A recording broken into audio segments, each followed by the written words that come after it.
Chlapci, práve tu šerem Nutellu, za 5 minút sa otvára New York, takže počkam tých 5 minút a pozrieme na to, že ako sa toto otvorilo. Bitcoin zatiaľ za mňa strong, very fucking strong. Poď sa na tú candle, presne o tomto som hovoril kamu. Poď sa na tú candle, chápeš, teraz si to už neprichádza ako bearish.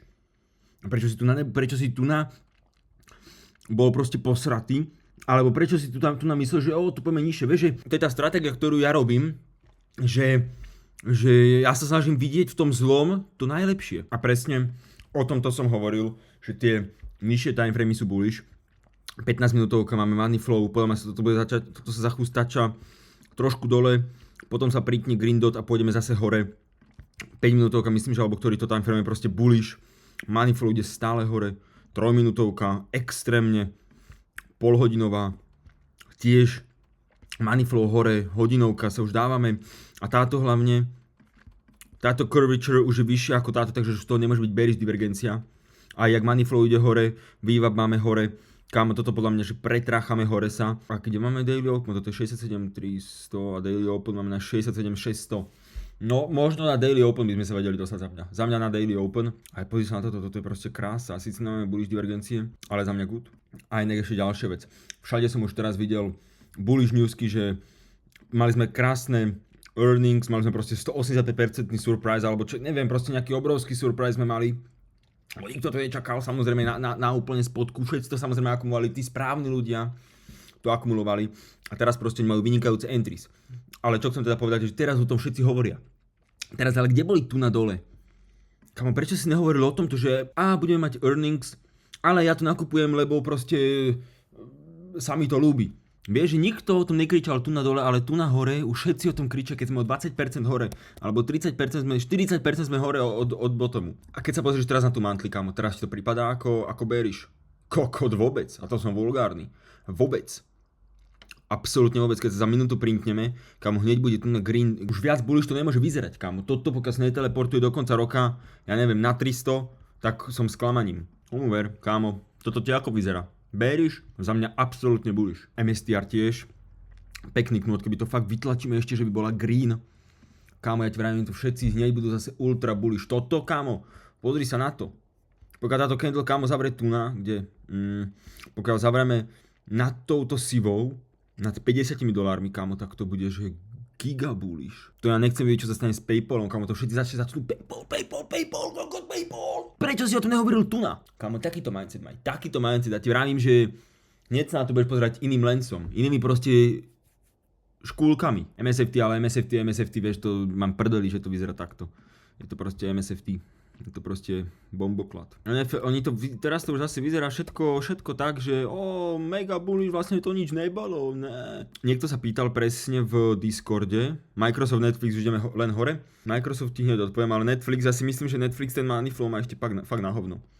Ešte by sme podľa mňa vedeli, že keď sme už zobrali tieto lows, to je pravda, keď sa aj pozriem takto, tak sme ich zobrali, ale možno fakt ešte do tej 50 MA-ky udreť, na mantli samozrejme. Fakt trošku do toho udreť a potom s bullish divergenciami money flow ísť aj všetkými. Aj money flow proste bude hore, bullish divergencia, ako sme išli dole, bomboklad by to bol. A Microsoft, Mincronsoft, odrážame sa od 786, od 200 MA, to som myslím, že hovoril niekde. Za mňa good akože, za mňa good. Meta čo? Meta na mantli, kámo, to nechceš vidieť, toto je kámo rejection jak blázon. Toto ti presne potom hovorí o tom rejectione. Chápeš, Circle, Netflix, Microsoft vyzerajú dobre, a Meta nevyzerá tak dobre, kámo. Toto aby som sa tohto nechytal. Kámo, pozri sa. Dáš si odhaj, polov, dobre, netrafil som to haj, to je jedno. Kámo, rejected jak blázon. Rejected, kámo, keď toto nevidíš, čo je rejected, tak kámo, toto si proste smeruje aspoň sem. Nvidia je proste drtíš jak blázon, to ja sa tomu nevyjadrujem, to som fakt, ja neviem. Som debil ja som debil v tomto prípade, to si priznám. NVO čo? Kámo, NVO ma drása mi nervy, ale kámo, vidíš, a toto je kámo prípad toho, že keby mám teraz zlove na ruke, tak to mi pristanú, tak kámo som prvý, kto tam letí, že kupuj. Teda predaj mi to, tak som to chcel povedať. Lebo presne, keď vyzerá také úplne na hovno, kámo, vtedy máš najväčší risk to reward. Máme vlastne gapiky, my si ideme iba zaplniť gapik možno. A to nič, 4-mesačná, OK, 6-mesačná bude jak vyzerať. Kures. Dobre, nič. No i tak ideme zaplniť tento, dobre. Tak my ideme zaplniť, aj 6-mesačný sme si išli z polos, za mňa good. Za mňa really good, really good. To je kamo reálne iba to. Dobre, a teraz kebyže si dám od tohto bottom po sem, tak jak by to vyzeralo? Za mňa tiež not bad. Toto kebyže si napríklad dáš do low time frameu, tak to máme, čo máme takto? Microsoft. Myslím, že Microsoft to bol. Pozri sa, vieš, toto je to isté ako NVOčko, len proste sme tu na dole. Chápeš, a teraz už pôjdeme potlačiť to hore. To je celé, kámo, to je celé, ja ti to vravím, že to sa stane. Chápeš, že tu nás sme síce dole, ale kámo, tak candle niekedy musí vyzerať na hovno, aby to potom vedelo vyzerať hen tak. Chápeš, nemôžeš od ničoho mať niečo. To je sračka. $75, kámo, my valíme. Udivuje ma, že ľudia si myslia otherwise. Vieš, že ľudia si myslia, že čo, že tu na to pôjde ty kokos do prdele a ešte nižšie. Áno, ja som si myslel, že odtiaľ to už pôjdeme hore. Áno, tu nás som myslím, že hovorú, že áno, ideme hore a áno, vytrachali sme sa ešte o 50% alebo 70%, áno.